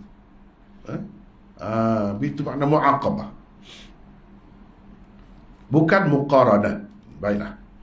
Di dalam riwayat Israel daripada Abi Ishaq tersebut hatta yadha jabhatahu 'ala al-ard. Ni kan ni riwayat Abu Ishaq juga ni, daripada Abdullah bin Yazid tadi. Cuba kita perhati sini. Riwayat Abu Ishaq daripada Abdullah bin Yazid. Cuba tengok sini. Cumanya yang meriwayatkan daripada Abu Ishaq di sini Sufyan.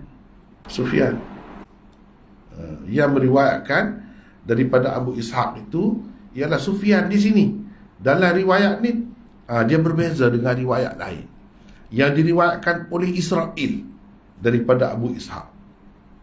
Dalam riwayat Israel dia jelas, lebih jelas lagi sebut. Sebab itu hadis ni kita kena tengok kita kena tengok banyak. Jangan tengok satu saja, satu saluran riwayat saja. Ni kalau saluran riwayat Israel daripada Abu Ishaq dan gini, hatta yadha'a jabhatahu 'ala al-ard, sehingga baginda meletakkan dahinya di lantai. Mana kami tak tahu sujud, sehingga Nabi betul-betul letak dahi dia di atas. Gitu. Kalau kita kata sehingga Nabi sujud, Nabi sujud tu kena dekat dahi dia ke lantai, tak jelas tu. Ketika dia mulai turun, kita pun tu boleh jadi difaham gitu. Dah. Kalau kita faham ni, tengok yang riwayat yang lain, tidak. Betul-betul menunjukkan mu'aqabah. Jadi Nabi telah melakukan perbuatan itu dengan sempurna, barulah turun. Demikian juga tersebut di dalam riwayat Muslim. Sama juga. Riwayat Muslim pun sama. Lihat riwayat Muslim berkenaan di bawah ini. Kita baca ringkas-ringkas. Haddatsana al-Bara annahum kanu yusalluna ma'a Rasulillah sallallahu alaihi wasallam fa idza raka'a raka'u, bila Nabi rukuk mereka rukuk, wa idza rafa'a ra'sahu min ar-ruku', bila Nabi angkat kepalanya daripada rukuk dan dia kata sami'a Allahu liman hamidah, lam nazal qiyaman hatta narahu qad wada'a wajhahu fil ard thumma nattabi'uhu. Bila dia begitu, cuba kita tengok ni. Sehingga kami nampak baginda telah benar-benar meletakkan dahinya di lantai. Jelas. Jadi kami tidak sujud kecuali setelah dia sujud tu, dia mula turun sujud ke atau macam mana. Dia setelah dia betul-betul letak dahi. Jadi bukan satu riwayat, beberapa riwayat. Inilah pegangan Imam Bukhari. Orang-orang yang katakan ikut-ikut itu ikut secara muaqabah, bukan ikut muqaranah. Kalau muqaranah tak sempat dia sampai ke situ, kita boleh turun dah. Macam kita sebut tadi kan. Lebih kurang begitu juga tersebut di dalam hadis Anas yang diriwayatkan oleh Abu Ya'la, iaitu hatta yatamakkana an-nabiy sallallahu alaihi wasallam minas sujud, sehingga Nabi sallallahu alaihi wasallam telah benar-benar sujud. Telah benar-benar sujud. Barulah kami sujud. Itu makna muaqabah. Tapi janganlah pula sampai kita lambat turun tu sampai dia bangun pula. Jangan. Dengan sebab itu kalau imam tu begitu cara dia, kita kena turut tu dia lama sikit dia sujud itu. Maknanya kita kata ginilah, makmum tu turun lambat kan. Setelah dia betul-betul letak dahi tu di lantai sujud, makmum tu tak sujud lagi sebelum pada tu. Maknanya dia sudah boleh baca dah subhana rabbiyal a'la tu. Kira-kiranya imam baca 5 kali, barulah makmum tu dia sempat baca 3 kali. Kan? Kalau imam tu baca 3 kali juga, boleh jadilah ketika makmum turun tu dia sudah bangun. Jadi kena pandai-pandai lah kalau nak ikut cara muaqabah ni. Kena pandai-pandai. Jadi imam tu kena jagalah, ambil kira makmum di belakang ni sempat ke tidak dia nak baca subhana rabbiyal a'la 3 kali tu, mengikut sunnah Nabi tu. Yang terbaiknya 3 kali, sempat ke tidak? Maknanya kalau nak bagi makmum tu sempat, dan dia kena baca 5 kali. Imam tu sempat baca 5 kali pun sempat. Makmum 3 kali sempat. Janganlah terlalu cepat sangat, sebab kita tahu dah ni makmum ni jenis muaqabah ni ikut cara itu, cara Imam Bukhari ni. Jangan pula kita cepat-cepat imam tu pun. Jadi kena faham. Cuba kita tengok di sini kan, masyarakat kita yang mengamalkan Syafi'i, bila habis baca Fatihah waladhdallin amin, dia senyap kan, senyap. Nak bagi makmum tu sempat baca Fatihah, dia diam sekejap. Memang ada dalam hadis pun diam. Cumanya diam tu selama mana tak jelas itu, tapi diamlah. Jadi ijtihad ulama-ulama dalam mazhab Syafi'inya, diam tu kira-kiranya kadang kalau makmum baca Fatihah dengan tidak slow sangatlah, sempat. Sebab apa di belakang ni ikut cara Syafi'i ni. Kita yang jadi imam ni pun Syafi'i, bolehlah buat begitu. Boleh buat begitu. Tapi kalau ikut mazhab lain, dia baca inna a'tainakal kautsar, dah cepat tu pula dah. Lepas waladhdallin, amin pun dia tak kata. Ni saya cerita ni orang Hanafi, amin pun dia tak kata. Sebab imam tak kata amin. Bila tak kata amin, tahulah baca surah. Dia tak tunggu dah. Sebab imam semua jamin, imam semua tanggung. Makmum apa-apa pun, imam semua tanggung. Jadi untuk apa dia nak bagi peluang kepada makmum baca apa semua? Teruslah dia baca surah. Baca surah tu bismillah pun tak ada pula. Terus inna a'tainakal kautsar. Mana nak dah baca Fatihahnya?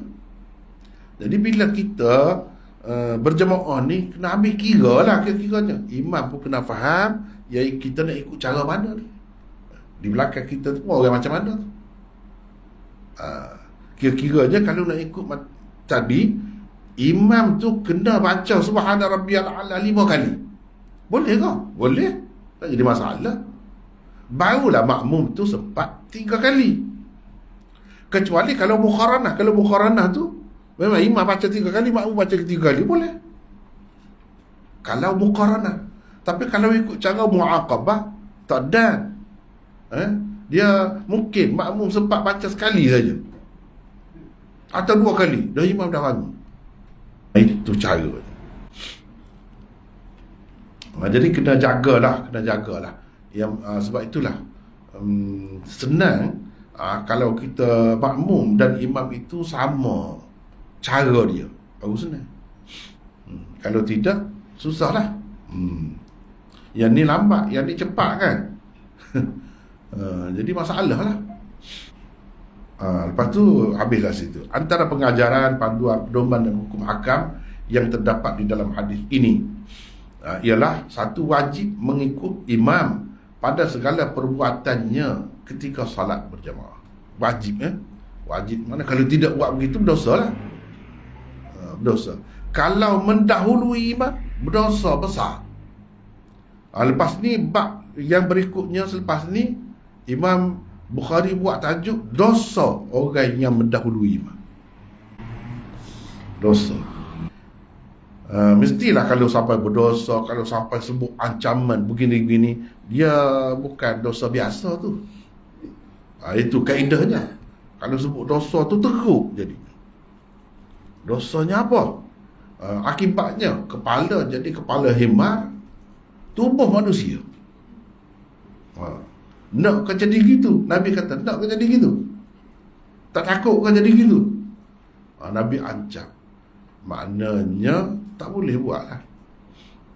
Dan kalau buat, benda tu haram, dosa besar. Bukan dosa kecil-kecil tak tu. Kalau ada ancaman begitu. Yang kedua, hadis Al-Bara' di atas dan hadis lain seumpamanya lebih menunjukkan cara muaqabah yang kita sebut. Kita terima kedua-duanya boleh, tapi hadis ni lebih menunjukkan muaqabah dalam mengikut pergerakan imam dari satu rukun ke satu rukun yang lain. Jadi kena ingat tu muaqabah tu apa? Bukan tukar pula. Yang ketiga, makmum dikehendaki mengikut imam dalam mengerjakan sesuatu rukun solat seperti rukun, sujud dan lain-lain sebelum imam selesai mengerjakannya. Sebelum imam selesai mengerjakannya, baru ikut imam. Ni dia sujud dah, kita tak sujud lagi. Dia naik duduk antara dua sujud, kita tak sujud lagi. Sampai boleh batal tu sembahyang. Tak boleh. Jangan sampai dia habis dia sujud, kita biar sempat dengan dia sujud juga. Jangan sampai 2 rukun. Kalau 2 rukun batal, tak sah sembahyang kita. Itu kalau mengikut mazhab Syafi'i. Setengah-setengah mazhab satu lah. Tak boleh lebih, 1 rukun saja. Jadi jangan main-main. Itu makna mengikut imam. Nak kata dapat pahala banyak pun, dia ada cara-cara dia. Kalau tak kena gaya, boleh berdosa.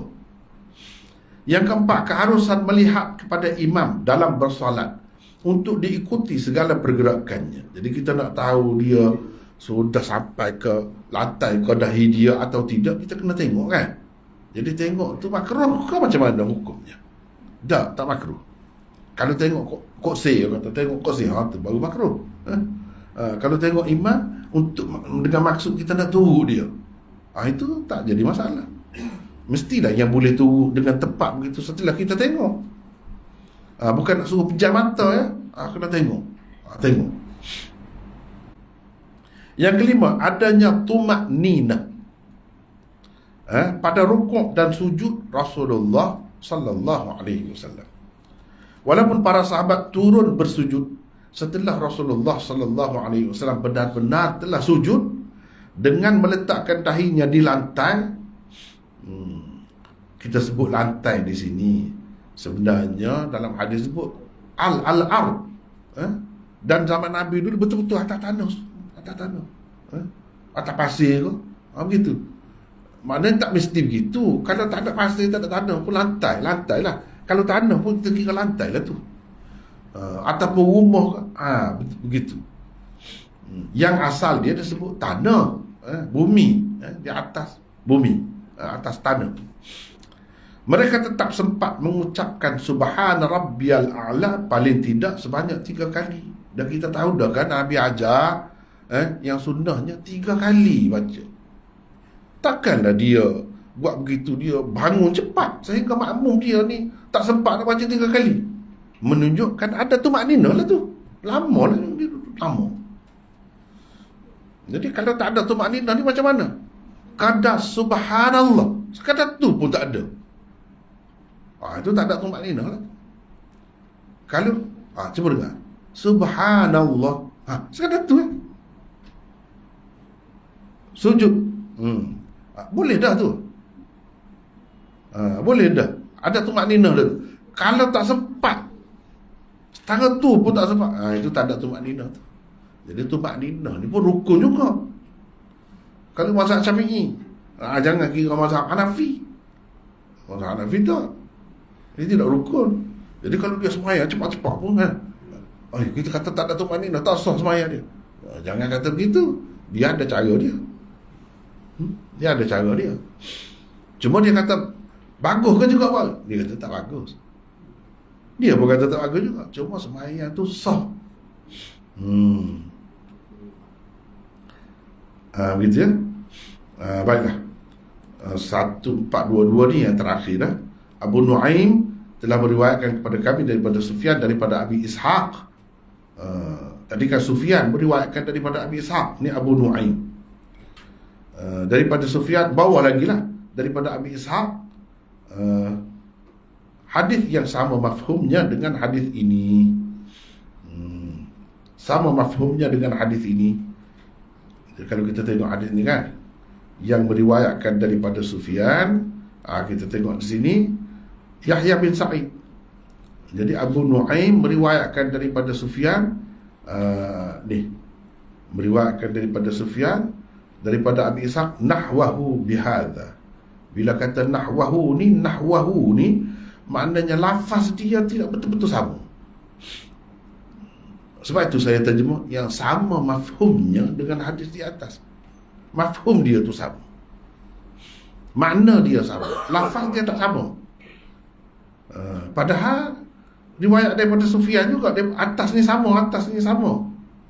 Ni riwayat Yahya bin Sa'id, lafaz macam ni lafaz macam ni, riwayat Yahya bin Sa'id. Tapi kalau riwayat Abu Nu'aim macam mana? Tak mesti betul-betul sama begini, tentu dah tak sama. Sebab tu dia kata nahwahu. Kalau dia nak cerita sama betul-betul, dia mesti kena kata mithlahu. Itu cara ibarat hadis tu ya. Mithlahu. Kalau mithlahu tu betul-betul sama. Nahwahu tidak sama lafaz dia, tapi mafhumnya sama. Riwayat Abu Nu'aim yang sama mafhumnya dengan hadis ke 690 ini dikemukakan oleh Bukhari sebagai mutaba'ah. Untuk apa Imam Bukhari kemukakan? Itu sebagai mutaba'ah baginya. Abu Nu'aim telah menjadi mutabi' kepada Yahya bin Sa'id Al-Qattan dalam meriwayatkannya. Itu istilah dia lah. Sebab apa? Sahabatnya sama. Itu sebagai mutaba'ah. Kalau sahabat lain tapi hadis sama, lebih kurang sama, itu dipanggil syawahid. Ini sebagai mutaba'ah. Lafaz riwayat Abu Nu'aim adalah seperti di bawah ini. Jadi kata tak sama, mafhumnya sama tu macam mana? Ni macam ni lafaz dia. Ini teks dia. Kalau Abu Nu'aim begini, cuba tengok sama ke tidak? Tak sama 100%. lam yahni ahadun minna zahrahu hatta yadha'a Rasulullah sallallahu alaihi wasallam jabhatahu. Dia tak sama. Tak sama. Ada beberapa tempat seperti kita perhati tadi beza. Tidak ada siapa pun daripada kami membongkokkan belakangnya, yakni setelah beriktidal apabila bersembahyang di belakang Nabi sallallahu alaihi wasallam, sehinggalah baginda meletakkan dahinya di lantai apabila bersujud. Imam Bukhari nak ceritanya apa? Yang mengikut cara muaqabah ini bukan ada dalam satu hadis saja, banyak hadis.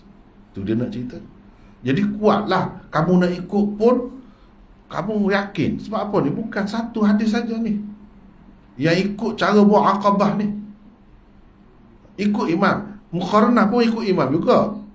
Tak boleh tak ikut imam, tak boleh mendahului imam. Tapi muaqabah ini bagi Bukhari lebih sempurna. Sebab itu dia buat mari lagi. Padahal dia buat mari dah ada di atas tu. Nak lebih kuat lagi. Lebih kuat lagi. Supaya lebih kuat lagi dia sokong dengan riwayat Abu Nu'aim. Dalam ni bahkan lebih jelas disebutkan sehingga Rasulullah sallallahu alaihi wasallam meletakkan dahinya. Letak dahi itu maksudnya di lantai, di tanah, sebagainya lah. Sedangkan kalau kita tengok di sini, lam ya'ni ahadun minna zahrahu hatta yaqa'a, bukan yadha'a. Sajidan, ini tak ada tadi. Riwayat Abu Nu'aim tak ada.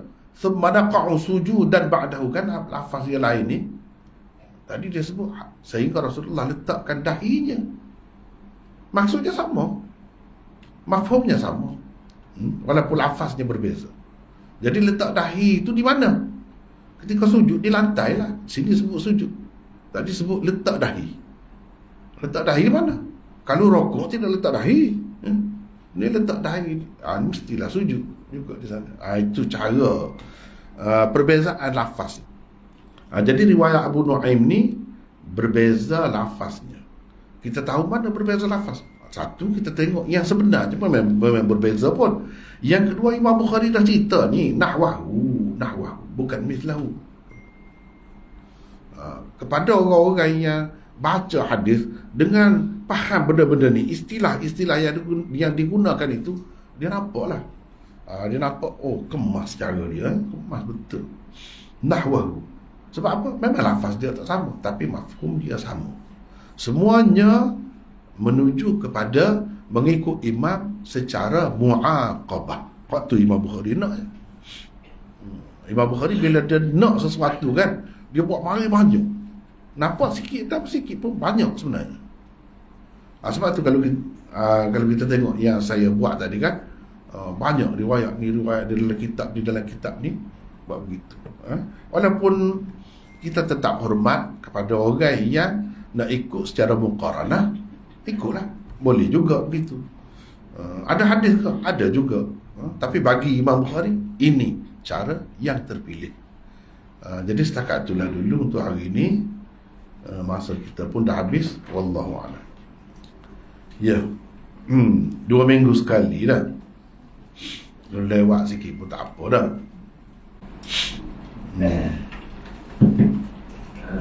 Alhamdulillah, kita buka kepada sesi soal jawab. Dalam tu ada 4 mikrofon tu. Jadi siapa yang nak kemukakan soalan boleh angkat tangan dan sahabat tolong edarkan mikrofon tersebut. Dan untuk mereka awal ni, kalau boleh soalan-soalan yang berkait dengan hadis yang kita bincang dulu. Kalau tak ada, kita buka kepada soalan yang di luar daripada pengajian kita. Nak dipersilakan. Angkat tangan siapa nak ni, kita ada mic. Assalamualaikum. Waalaikumsalam. Wah. Soalan luar halulan. Minggu lepas anak dah tanya saya minggu lepas. Dia ambil wudu, sapat tangan tu dia ketung. Jadi penjelasannya lagu mana orang? Kena ambil daripada awal ke lagu mana? Sebab anak tak tahu. Sapat tangan tu maksudnya lagu mana tu? Dia ambil wudu, tak habis lagi wudu, dia ketung sapat di tangan tu. basuh lengan tu. Lengan lah maksudnya. Lengan. Dia ketuk, pasal dia tanya nak ambil semula ke nak sambung. Kita tak tahu juga tu. Ambil semula kan? Ambil semula lah senang. Ambil semula. Ambil semula. Kena ambil semula dah tu. Dah tak jadi dah sebelum tu kan. Dah tak jadi dah. Ya, ada lagi? Assalamualaikum Maulana. Saya ada dua soalan agak simple saya rasa. Nombor satunya, kalau kita sembahyang sunat duha 4 rakaat, adakah kita kena baca tahiyat? Satu. Nombor dua, kalau kita sujud syukur ataupun kita sujud sahwi, dan sahwi kita macam kita terlepas dah salat, waktu kita selepas salat baru kita teringat, kita terlupa benda-benda lah. Yang kita pun sujud sahwi lepas tu. Adakah kita kena ada niat, ada takbir dan juga ada salam selepas itu. Itu sajalah. Yang mula-mula tadi apa dah? 4 rakaat. Jadi nak buat satu salam kedua. Apa ni? Satu salam. Boleh? Tak ada yang masalah. Cuma duduk tu 2 ke tidak? Macam sembahyang 4 rakaat lah. Ada tahiyat lah. Ada. Tahiyat awal. Ada. Gitu. Itulah yang sebaik-baiknya. Itulah yang sebaik-baiknya. Tapi kalau dalam sembahyang sunat ni dia ada kelonggaran sedikit. Kalau tak satu saja tahiyat pun boleh juga. Tapi yang sebaiknya begitulah. 2 lah. Macam kita sembahyang rubaiyah lah. Sembahyang rubaiyah, sembahyang 4 rakaat, dia ada 2 lah. Itulah yang sebaik-baiknya. Yang kedua tadi apa? Sujud sahwi. Sujud syukur maksudnya itu cerita lain kan? Sujud. Bagi salam. Sujud sahwi pun sama. Kalau kita selepas tu selepas kita bagi salam dah, masuk terus lah. Masuk terus sujud, lepas tu bagi salam. Itu satu cara. Tapi kalau kita tengok ada orang buat macam lain, tak bagi salam, boleh juga. Tapi bagi salam itu lebih baik. Bagi salam pula lebih baik. Assalamualaikum. Waalaikumsalam. Yang kita nak tanya, sekarang ni yang kita bincang ni, makmum ikut imam atas perbuatan rukun. Nak tanya Maulana, bagaimana pula perbuatan yang tidak rukun lah, yang sunat dalam kita mengikut imam. Yang rukun itulah yang pentingnya, yang kena jaganya. Kalau tidak, tak jadi masalah. Walaupun yang lebih baiknya ikut juga. Yang rukun tu mestilah. Kalau tidak jadi sampai berdosa. Kalau yang tidak rukun itu macam saya sebut tadi lah, kalau berkait dengan bacaan tak jadi, tak apa itu, tak sama. Bahkan kita mendahului dia pun tak apa, tak perlulah kena jaga sangat kan. Macam Fatihah tu rukun juga kan. Tetapi dia baca diam, senyap, kita tak dengar. Itu berkait dengan bacaan, bukan pergerakan. Yang itu tak apa. Saya kalau perbuatan macam angkat takbir apa semua tu macam mana? Takbir intiqalat, berpindah-pindah, tu tak apa. Boleh lagi, boleh diterima. Tetapi kalau kita ikut cara muaqabah tadi, sudah tentu dah imam dulu akan buat kan. Sudah tentu imam akan buat dulu. Misalnya kita kata daripada rokok dia bangun, tidak. Kita tunggu dia naik dulu kan. Tentulah angkat tangan dia dulu, lepas tu baru kita bangun. Jadi cara selamatnya muaqabah lah. Muqaranah pun boleh, tapi kena berhati-hati.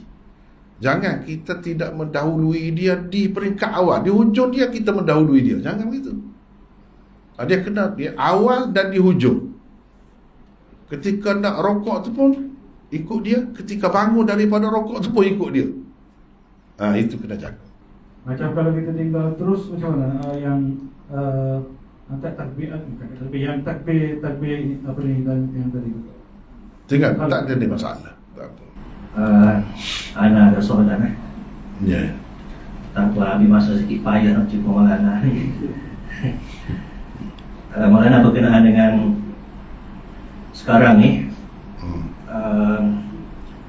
sebaik saja Majlis Agama Islam Perak mengharuskan tarekat Naqsyabandiyah Haqqani. Anda dapati di sebelah pantai barat tu sudah ada seminar-seminar secara terbuka menyokong dan minta dikaji semula tentang konsep Nur Muhammad, konsep Wahdatul Wujud, konsep ajaran martabat wujud. Alhamdulillah, tak siapa lagi kat kita ni seminar-seminar terbuka begitu, tapi di sebelah pantai barat sudah dibuatkan. Jadi bila anda dengar seminar mereka dan baca getah hijau mereka mengatakan bahawa Nur Muhammad ni dia termasuk dalam furu' akidah. Masih dalam furu' akidah yang boleh kita terima lah. Ada alasannya, ada hadis yang dikatakan palsu oleh setengah ulama, tapi ada ulama lain kata tidak palsu. Katalah ada juga hadis yang dikatakan palsu, bersetuju palsu, tapi ada hadis yang sahih dikata dalam Tirmizi contohnya. Jadi bagaimana kita nak respon balik? Jadi hadis dia kata ada palsu, tapi tidak palsu di sisi orang lain, dan dikemukakanlah beberapa ulama-ulama muktabar lah, termasuk ulama Diobandi, Syekh Waliullah lah dan sebagainya. Jadi minta Maulana bagi pencerahan sikit lah. Ya. Itulah sebenarnya satu perkara yang sangat mendukacitakan berlaku di tanah air kita. Ini adalah akibat lah. Akibat bila kita terima, kita halalkan apa yang telah haram sekian lama. Dan memang betul dah yang dulu tu bagi saya betul dah. Maknanya mengembalikan semula bermakna buat tak betul pula lah. Itulah akibatnya. Yang akan timbul macam-macam masalah. Yang orang dulu sekat tu tak mau sebar, nak jaga benda-benda ni lah, banyak lagi rentetan khurafat atau bid'ah-bid'ah yang lain. Nak jaga daripada itulah. Bila kita dah buka pintu tu, dia dengan sendirilah. Apa yang berlaku sekarang ni tak pelik lah. Dia akan ada lah usaha-usaha nak apa dia yang kata mensahihkan yang tidak sahih. Mensahihkan yang tidak sahih. Misalnya tentang Nur Muhammad, dia akan sampai begitulah hakikat Muhammadiyah dan sebagainya. Dia akan sampai ke situ akibatnya. Bila begitu kita dengarlah. Saya sendiri pun ada dengar juga bahawa hadis itu boleh pakai akidah tu Nur Muhammad. Sedangkan sebagaimana kita semua maklum, nak jadi akidah ni bukan senang juga nak jadi akidah ni. Terutamanya kalau mengikut Asy'ariyah, yang orang kita sini umumnya kata nak pakai Asy'ariyah. Kalau mengikut Asy'ariyah lagi ketat sebenarnya dalam bab akidah. Sebab mereka tak terima hadis sahih sekalipun untuk akidah. Tak boleh. Dia kena mutawatir. Jadi hadis tentang Nur Muhammad dan sebagainya itu, usahakan nak kata sahih, dhaif pun tidak. Maudhu, semua kata. Kalau ada lah kita kata ulama, ada juga ulama kata sahih. Ulama mana? Ulama mana? Jangan kita kira sebut ulama saja. Kita kena tengok ahli hadis. Seramai-ramai ahli hadis, siapa yang kata sahih? Tak ada siapa kata sahih. Dhaif pun tidak. Maudhu, semua kata maudhu. Boleh dikatakan sepakat benda ni. Sepakat. Tapi akibat dah kalau boleh, yang macam tu teruk tu pun boleh, kita kata boleh, dia akan marilah yang lain-lain package dia package. Itu package sebenarnya. Dia akan marilah. Dengan sebab itu kita rasa ini satu usaha yang merugikan umat, mendedahkan umat kepada bahaya sebenarnya. Entah apa di belakang ni, di sebalik tu wallahu a'lam, kita tak tahu. Tetapi kita sebagai umat ni, orang ramai ni kena berhati-hatilah dalam keadaan begini. Jangan terpengaruhlah dengan benda-benda yang meragukan itu.